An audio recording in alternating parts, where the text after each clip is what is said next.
Hi வணக்கம் எல்லாருக்கும். இன்றைக்கு வெள்ளிக்கிழமை எங்கள் வீட்டில் என்ன சாப்பாடுன்னு சொன்னால் வளமையாக வெள்ளிக்கிழமை செவ்வாய்க்கிழமை என்று சொன்னால் 5-6 கறியோடு தான் நான் வீடியோ போடுறேன்னா இன்றைக்கு வந்து சோறு கறி ஒன்றுமே சமைக்கல.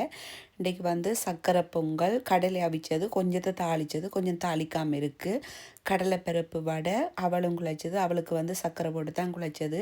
திடீரெண்டு எனக்கு இப்படி செய்து சாப்பிடணும் போல இருந்துச்சு. ஒரு நாளும் சோறு கறி தானே சாப்பிட்றது. இன்றைக்கி பொங்கல், கடலை, வடை அவள் எல்லாம் சாப்பிடணும் போல இருந்துச்சு. அப்போ இன்றைக்கி மத்தியான சாப்பாடு இதாகவே போட்டுது. இன்றைக்கி சோறு மிரக்கறிகள் ஒன்றுமே சமைக்கல, எல்லாத்தையும் செய்துட்டு சாப்பிட்டது.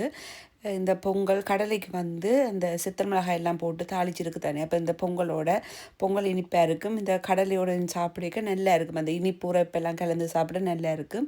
அதோட வந்து பிளேன் போடுறது, பிளேன் டீக்கு வந்து சீனி போடக்கூடாதுன்னு சொன்னால் இந்த அவல் பொங்கல் எல்லாம் நல்ல இனிப்பாக இருக்கும். இப்போ இப்படி சாப்பிட நல்லா இருக்கும். உண்மைக்கு சாப்பிட்டது நல்லா இருந்தது. சர்க்கரை பொங்கல் வேறு லெவலாக இருந்தது. சாப்பாடு எல்லாமே நான் தான் செய்தேன். அத்தை வந்து இந்த வடை சுடுறதுக்கு வந்து எல்லாம் அரைச்சி தந்து எல்லாம் கொஞ்சம் ரெடி பண்ணி தந்தவா, நான் எல்லாம் சமைச்சு எடுத்தேன் நான். ஓகே பாய், எல்லோரும் இன்னொரு வீடியோவில் சந்திக்கலாம். நன்றி எல்லாருக்கும்.